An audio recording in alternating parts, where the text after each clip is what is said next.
दर्शकवृन्द नमस्कार।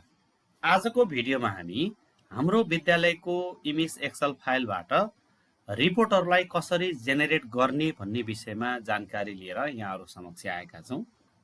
यो भिडियोलाई अन्तिमसम्म हेरिदिनु होला। मन पर्यो भने लाइक गरिदिनु होला। यदि केही कुराहरू सुधार गर्नुपर्ने देख्नुभयो भने कमेन्ट बक्समा सुधारका लागि सुझाव लेखिदिनु होला। अन्य विद्यालयका साथीहरूले पनि यो भिडियोको माध्यमबाट आफ्नो विद्यालयको रिपोर्टसँग सम्बन्धित जानकारी राखुन् भन्ने चाहनुहुन्छ भने यो भिडियोलाई आफ्ना सामाजिक सञ्जालहरू मार्फत सेयर पनि गरिदिनु होला। यदि यहाँहरू पहिलो पटक यो च्यानल हेर्दै हुनुहुन्छ भने च्यानललाई सब्स्क्राइब गर्न पनि नभुल्नु होला। यहाँहरूको लाइक, कमेन्ट र सब्स्क्राइबले हामीलाई आगामी दिनमा अझ राम्रा र ज्ञानवर्धक भिडियोहरू बनाएर यो च्यानलमा राख्नका लागि हौसला मिल्नेछ। आजलाई भने हामी रिपोर्ट बटनसँग सम्बन्धित जानकारी यहाँहरू समक्ष पस्कने अनुमति चाहन्छौँ। रिपोर्टका लागि सबैभन्दा पहिले एक्सेल बेसमा भएका 9वटा बटनहरूमध्ये जो रिपोर्ट बटनमा क्लिक गर्नुपर्ने हुन्छ। रिपोर्ट बटनमा क्लिक गरिसकेपछि रिपोर्ट डायलग बक्स आउँछ। त्यो डायलग भित्रको टाइपभित्र टिचर, लेजर र स्टुडेन्टसँग सम्बन्धित रिपोर्टहरू हामीले जेनेरेट गर्न सक्छौँ। यदि हामीले टिचरसँग सम्बन्धित रिपोर्टलाई जेनेरेट गर्ने हो अर्थात् हेर्ने हो भने टाइप ड्रप डाउन बक्सबाट टिचर अप्सन छान्नुपर्छ। त्यसपछि कुन वर्षको टिचरको रिपोर्ट हेर्ने हो त्यो वर्ष छान्नुपर्छ इयर ड्रप डाउन बक्सबाट। त्यसपछि सबैभन्दा तलतिर रहेको जेनेरेट बटनमा क्लिक गर्नुपर्दछ। यति गर्यो भने टिचरसँग सम्बन्धित रिपोर्ट यहाँ देखिन्छ। त्यो रिपोर्टलाई हामी यताउति सारेर सजिलै हेर्न सक्दछौँ। इमिस एक्सेल फाइलमै यो रिपोर्टलाई हामी एडिट गर्न सक्दैनौँ। यदि एडिट गर्नु पर्ने हो वा फर्दर युजका लागि हो भने यसलाई सेलेक्ट अल गर्नु पर्यो, कपी गर्नु पर्यो,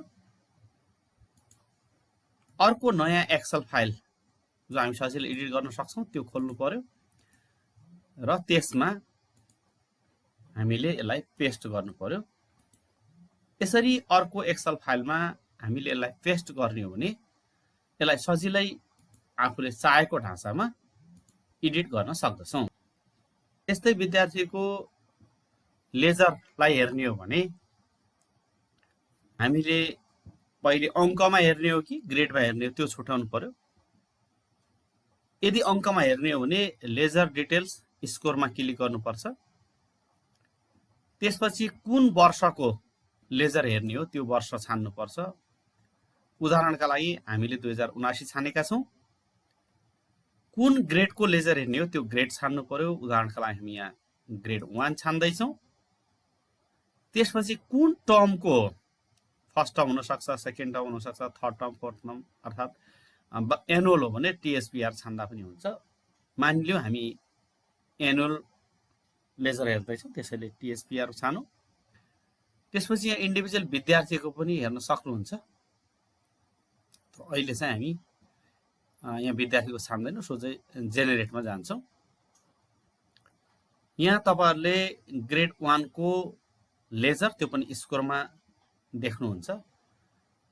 यो एक्सेल फाइलमा 2079 मा विद्यार्थीको मार्क्स इन्ट्री नगरेको कारणले मार्क्स देखाएको छैन। यद्यपि ढाँचा चाहिँ यही हो। यसलाई चाहिँ अघि टिचरको जस्तै तपाईँहरूले यहाँबाट कपी गरेर अर्को एक्सेलमा पेस्ट गर्नुभयो भने फर्दर प्रिन्टिङका लागि काम गर्न सक्नुहुन्छ। यसैबाट पनि सोझै प्रिन्ट गर्न पनि सकिन्छ। त्यस्तै ग्रेडमा लेजर हेर्ने हो भने लेजर डिटेल्स ग्रेडमा क्लिक गर्नुपर्छ। त्यसपछि इयर छान्ने कुराहरू रह्यो। इयर हामी 2079 छानौँ यो पटोको लागि। अनि ग्रेड छान्नु पर्यो, ग्रेड मानौँ 2 छानौँ। त्यसपछि जेनेरेट गर्यो भने ग्रेड लेजरको ढाँचा पनि देखिन्छ। यदि हामीले मार्क्स इन्ट्री गरेको छ भने मार्क्स इन्ट्री पनि यहाँ देखिन्छ।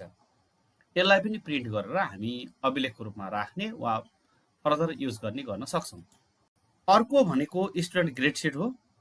हामीले परीक्षामा विद्यार्थीले प्राप्त गरेको प्राप्ताङ्कलाई स्टुडेन्ट बटन हुँदै अपडेटबाट इन्ट्री गरिसकेपछि यो एक्सेल फाइलमा अङ्क स्टोर भएर रहेको हुन्छ।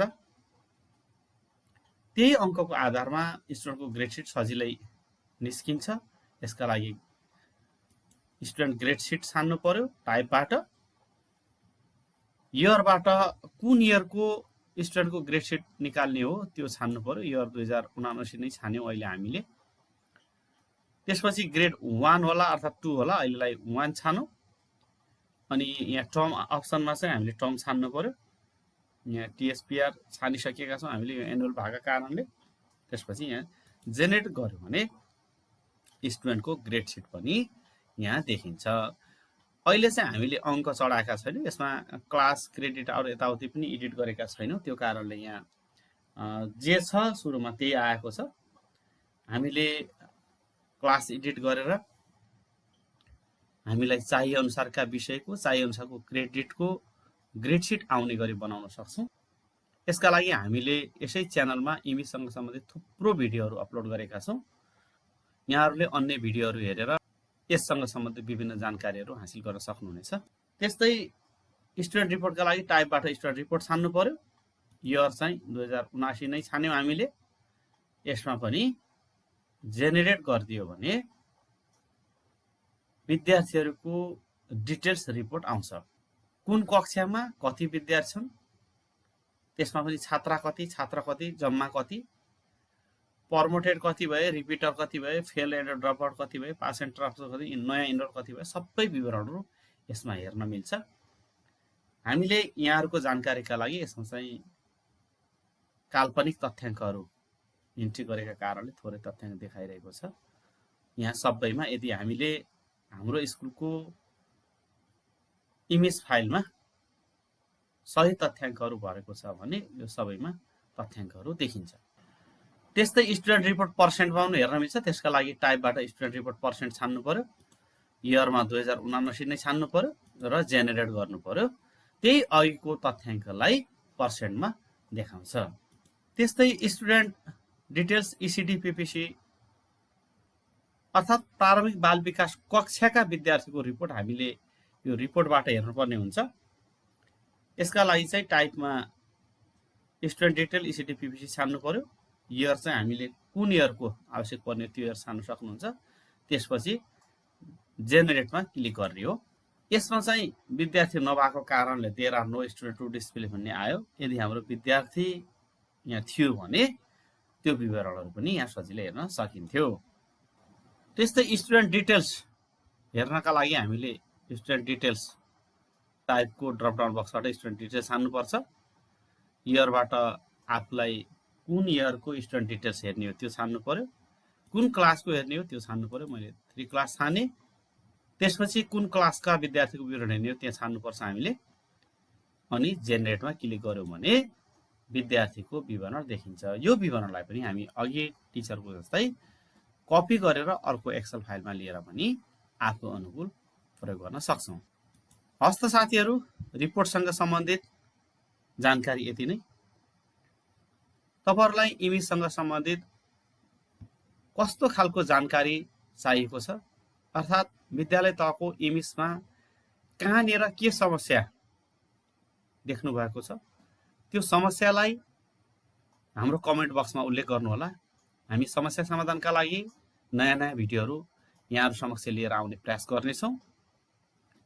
यदि तपाईहरु यो च्यानलमा नयाँ हुनुहुन्छ भने हाम्रो च्यानललाई सब्स्क्राइब पनि गरिदिनु होला र यो भिडियोको टार्गेट भनेको कम्तीमा 100 वटा लाइक पुर्याउने रहेको छ। त्यसैले 1 लाइक यहाँहरुले पनि थपिदिनु होला। यहाँहरुको जीवन फ्लोस फलोस्। धन्यवाद। नमस्कार।